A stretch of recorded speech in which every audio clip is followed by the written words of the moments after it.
Good morning and welcome back. It is now Monday, May 29th, and it is shaping up to be another beautiful warm day out here, although it could use a little bit more rain.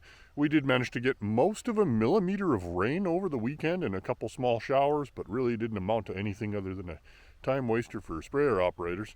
This field behind me here, this barley is doing not too bad considering how dry it is, but it did just get sprayed with herbicide, so let's take a quick look. Well, you can see in this patch of kochia here, we've got some pretty good effect so far, considering it was only just sprayed a couple days ago here. This was sprayed with Axis Extreme plus 2525, so it's kind of a Syngenta FMC tank mix, and effect is looking pretty good so far, but we'll know more in a few more days as these weeds continue to curl up and go down. It quite often takes 7 to 14 days to really see full death on a lot of these weeds. Back to my grasshopper patch by Carmen Gay. The ground is no longer moving. Things are actually looking pretty good in here. Now you can see on the ground here is just absolutely covered with dead small hoppers. There's just patches and drifts of them all over the place in here. So Coragen is what was applied here, and Coragen is great because there's no accidental bykill of beneficial species or anything like that. It goes systemic within the plant, and it only affects pests that chew on the plant. So that is great to see. Some of this barley is already starting to recover here pretty well. So we got some new growth on here since last week. So that's looking promising. A lot of the barley acres have been sprayed in the last few days, and you can see some of this kochia is already starting to go down in here. This is Axis Extreme 2525. Things are looking fairly promising so far. The barley itself is still managing to do okay considering how the lack of rain and the drought conditions we've been having. What's really going to determine how these fields are going to look is, are we going to get some rain in the next week? The forecast right now is looking hopeful probably for the end of this week. If we can get some rain, this barley will really start getting going, fill out, cover these rows, and then we can keep any weeds that survive herbicide, keep them suppressed and out of sight. Looks like we potentially have another thunderstorm rolling in from the west. If we're really lucky, maybe we'll get another 9/10 of a millimeter. Finally starting to get a little bit of rain out here, but I don't think it's going to last very long, maybe just a few minutes, because it looks like there's still some blue sky out there to the west, so maybe a millimeter or two. Here's another barley field with a grasshopper problem. These guys are really getting going in here at the moment. They're all flushing out of this roadside ditch. They're not very far into the field, but they are really starting to feed on this barley here right now. So we're going to come in here and hit this with probably 20 mils of Coragen, 1 or 2 passes along the headlands, and get these guys taken care of. Now that the peas are getting a little bit bigger, sorry, it's kind of windy and hard to hang on to here at the moment, but we are starting to see some nodulation here. You can see right down there, we got some very good nodulation, which is nice to see. So start keeping an eye on them. At this point, it starts to become very, very important in crop. This canola field is looking pretty good. This was my first seeded dryland canola field in this area, and it came up and emerged pretty nice, and we're just getting ready to come in here with herbicide timing. Last week there was some flea beetles in here. They are definitely still here, and they are still causing a few issues. Although the canola is rapidly trying to outgrow them, you can see they are doing a fair bit of damage to some of these plants here. So I think since we're going through the field anyways, we're going to throw some pounce in the tank just to clean off these flea beetles and try to let the canola get ahead of them, because we are a little bit drought stressed here, and this canola needs every advantage it can get. All right, let's do a quick rundown on some growth regulator timing. I got some barley here that I have pulled out of the field. So first step is to isolate that main stem here. So that's what I'm going to do. All the tillers are out of the way now. I can feel right there is the node. So I'm just going to go in here, peel this away. Okay, so you can see first main internode down here. Crown node is down here at the bottom. And that's not quite a centimeter, but it's pretty close. So we're pretty much at BBC H32 right here. You know, this is probably about 8 millimeters. 10 millimeters would be BBC H32. So we're at optimal timing for growth staging, growth regulator timing as far as Modus goes. So we're going to go ahead and get that sprayed the next few days. Some of my corn is starting to look pretty good now that we actually have a little bit of irrigation water.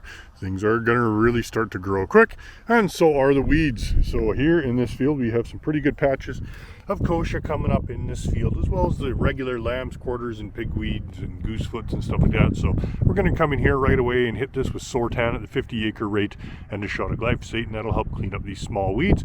Corn really is not very tolerant of small weeds, and it can be significantly stunted by having too many, even very small weeds close to it.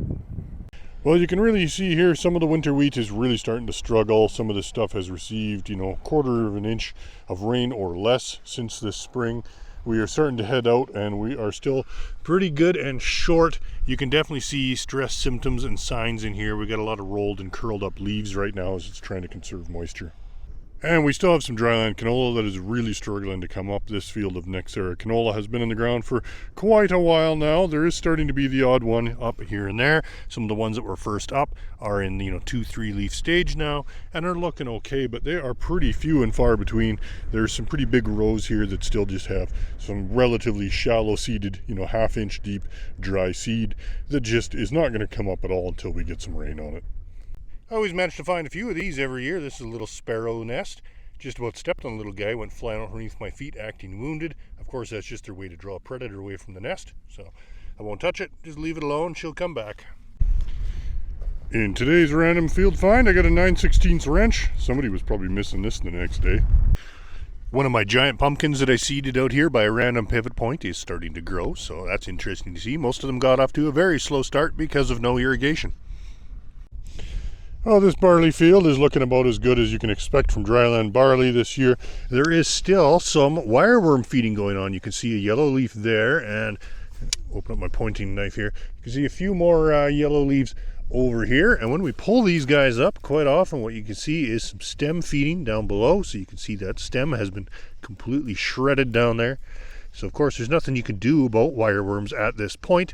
It's just something you got to keep an eye on. They don't seem to be thinning out the stand too terribly much, but they will still take a few plants here and there at this stage. Stella seems to have found a good rock. What do you got there?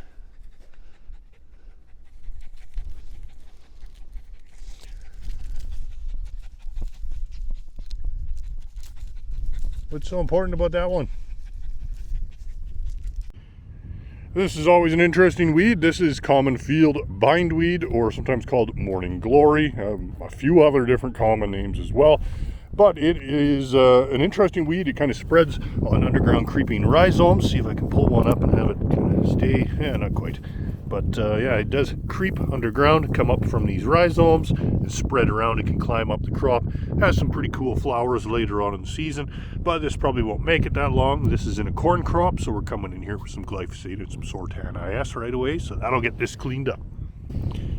Here in this field, we have a little bit of a patch of showy milkweed. Showy milkweed, if you're not familiar with it, is a host species and important for monarch butterflies, but I still prefer it to grow in the ditches and not in the barley fields. Once it's in a cereal crop, it is extremely difficult to control. Our best product to take care of it in crop is glyphosate, which obviously we cannot spray in barley. So this did get hit with barricade a few days ago. It is a little bit off color. Some of the leaves are a little bit curled, but otherwise we're not seeing too much for symptoms in there. But usually best way to identify it, if you're not sure, is give her a cut, and it'll be full of a milky latex, which is obviously where it gets its name from. Down to the south of Lethbridge here, these forage peas are looking pretty good, although you can see we have a little bit of yellowing, and that's not too unusual to see about a week after a Viper application. You can quite commonly see a little bit of stress. You can see our weed control down here is looking not too bad. We have some kochia down here. It's looking a little worse for the wear. This guy here has been completely torched, but you can also see that we have one here that probably hid underneath the canopy and is perfectly fine. So you'll always find a few escapes like these guys, although these ones actually do look like that new growth is a little bit yellow, so they maybe did get a lethal dosage. They're just not showing too much of it yet. We'll know more in a few more days.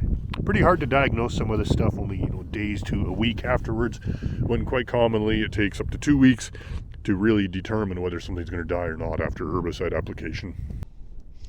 Here we have some really nice looking InVigor canola that was sprayed with Liberty roughly a week ago. You can see our weeds are rapidly yellowing and burning off. These are mostly wild oats in this patch right here, and it's looking like we got pretty good control.